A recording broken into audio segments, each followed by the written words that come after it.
Hello my friends, how's it going? So a lot of you have been studying, learning Japanese for a while now, and you guys actually speak very good Japanese, but there's one thing that you forgot to learn, and that's how to disagree politely with Japanese people, all right? Doing it the polite way, all right? And this is a topic that I've been wanting to talk about on YouTube for a while now, and the reason is, just a background story of my family. My father is from the US, and I was born and raised here, but obviously I've got my dad, and and up until I was 18, I lived with him, and I also have my cousin coming over to Japan a few times now.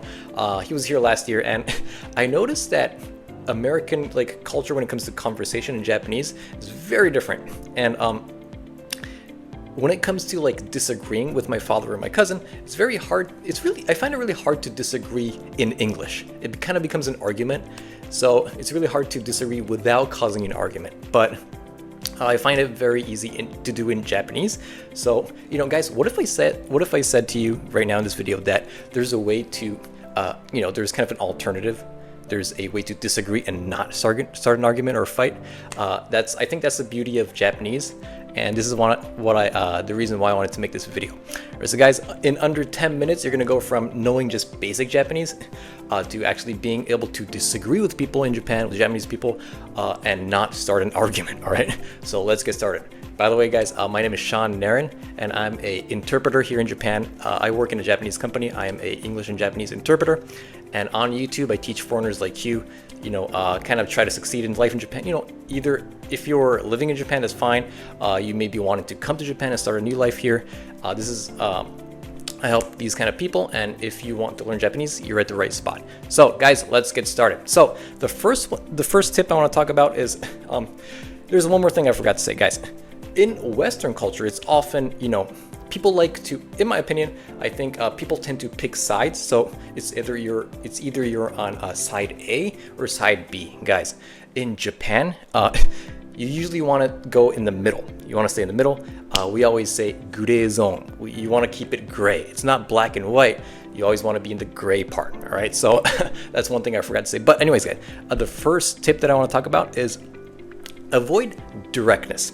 Right, so if there's a group of people in the world who is good at making peace and not arguing, I would say that's Japanese people. Yeah, Japan is good at not arguing with each other, right? So we have, more than 10,000 years of our history, going back to the Jomon era, and we were one of the only countries that actually sustained a country, right? If you know what I mean, for this long.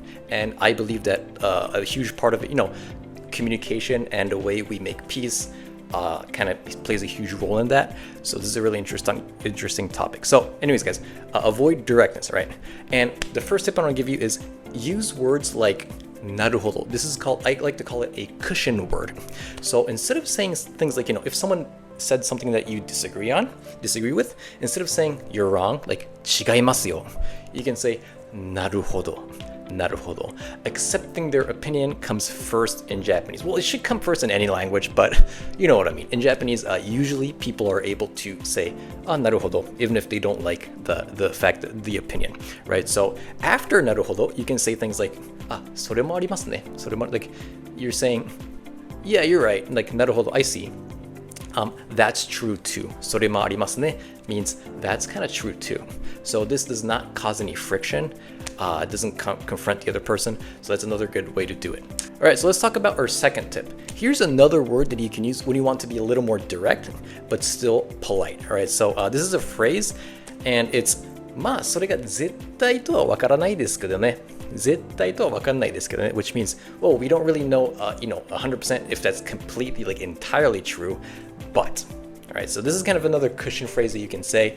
For example, if someone's talking about buying a house versus condo type of thing, if you're talking with your wife or your husband or whoever, and they say that let's just say that they think buying a house is better, and you could say まあ家が絶対とは分かんないけど and then say something like まあこっちもいいんじゃない、まあコンドミニアムもいいんじゃない which kind of compare that to saying まあコンドミニアムがいいよ、コンドミニアムが絶対いいよ that's going to cause an argument, right? So you can say like, まあ絶対かはわかんないけど, kind of cushion phrase makes it easier to kind of sustain the conversation, right? And the third thing that you can do, the third tip I want to talk about is letting them know that you disagree, but still not cause an argument, all right? So the word is, まあそれもわかりますけどね。それもわかります。Like, it means, well, yeah, I do get that too. So it means that you don't agree, but you get that part too, right? So you're telling the person that you disagree, but you're not starting a fight or anything. You're not confronting the person. You're kind of half agreeing and then half saying, like, 50% of the phrase means like, I don't really disagree with you, but, right? You can also say, まあ難しいですよね. Guys, it means it's kind of keeping it gray. 難しいですよね means like, it is a difficult pick, it's a difficult call. So you're not picking A or B, you're kind of keeping it in the middle, keeping it gray. So this is kind of how to not confront people here. Anyways, guys, those are a few ways you can disagree with people in Japan the polite way, politely.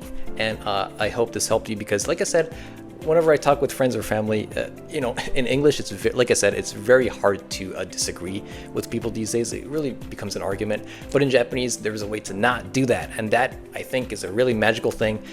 I'm very happy that a lot of people are like you are learning Japanese, and this is why I make these kind of videos. There's something special about Japanese that other languages don't have. So guys, anyways, if you like this video, please like the video. I'll talk to you in our next one. Bye bye.